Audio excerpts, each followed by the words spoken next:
వీళ్ళకి తగిన గుణపాఠం నేర్పాలి ఓటు అనే ఆయుధంతో అని చెప్పి నేను చెన్నూరు కేతన్పల్లి మున్సిపాలిటీల ప్రజలకు విజ్ఞప్తి చేస్తూ ఉన్నాం. డెఫినెట్గా ఇది ఆడలేక మధ్యలో ఓడు అనేటటువంటి సామెతను గుర్తు చేస్తూ ఉంది.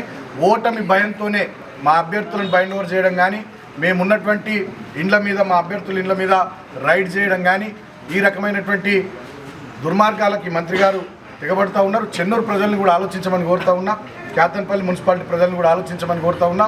ఇటువంటి దుస్సాంప్రదాయాలకు ఇవాళ ఒడిగడుతున్నాడు ఈ మంత్రి. డెఫినెట్గా ఇది మంచి సాంప్రదాయం కాదు. ఇది ఖచ్చితంగా ప్రజలకు చాలా కోపం తెప్పించే సంఘటన. డెఫినెట్గా దీని రిపర్కేషన్స్ చాలా సీరియస్ ఉంటాయి. ప్రజలకు కూడా నేను అప్పీల్ చేస్తూ ఉన్నా, ఇటువంటి కాంగ్రెస్ పార్టీ పెద్దలకు, ఇటువంటి మంత్రి గారికి ఈ కాంగ్రెస్ పార్టీ మోసాలు చేసింది పోయింది, ఇప్పుడు దౌర్జన్యాలకు కూడా దిగుతూ ఉంది. కాబట్టి వాళ్ళకి తగిన రీతిలో ఎల్లుండి 11వ తేదీన జరిగే మున్సిపల్ ఎన్నికల్లో ఓటు ద్వారా బుద్ధి చెప్పాలని కోరుతా ఉన్నా. వాళ్ళ అధికారులు వచ్చినప్పుడు కూడా బాధ్యత గల పౌరులుగా, రాజ్యాంగాన్ని చట్టాలను గౌరవించే పౌరులుగా, ఒకసారి ఎంపీగా ఎమ్మెల్యేగా ప్రభుత్వ వైపుగా పనిచేసిన బాధ్యతాయుతమైనటువంటి వ్యక్తిగా నేను, మా అడ్వకేట్ మల్లేశం గౌడ్ గారు కూడా వాళ్ళు రైడ్ చేసుకునేటప్పుడు కూడా పూర్తి స్థాయిలో మేము సహకరించినాం.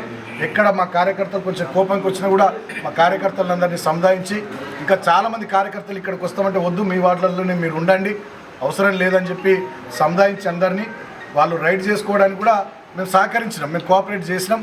సో బాధ్యత కలిగినటువంటి వ్యక్తులుగా మేమేమి ఇట్లా ప్రవర్తిస్తూ ఉన్నాం. బాధ్యతను విస్మరించి మంత్రి స్థాయిలో ఉండి ఓటమి భయంతో చెన్నూరులో కేతన్పల్లి మున్సిపాలిటీలో ఈ రకమైనటువంటి దురాగతాలకు మంత్రి తెగబడుతూ ఉన్నాడు.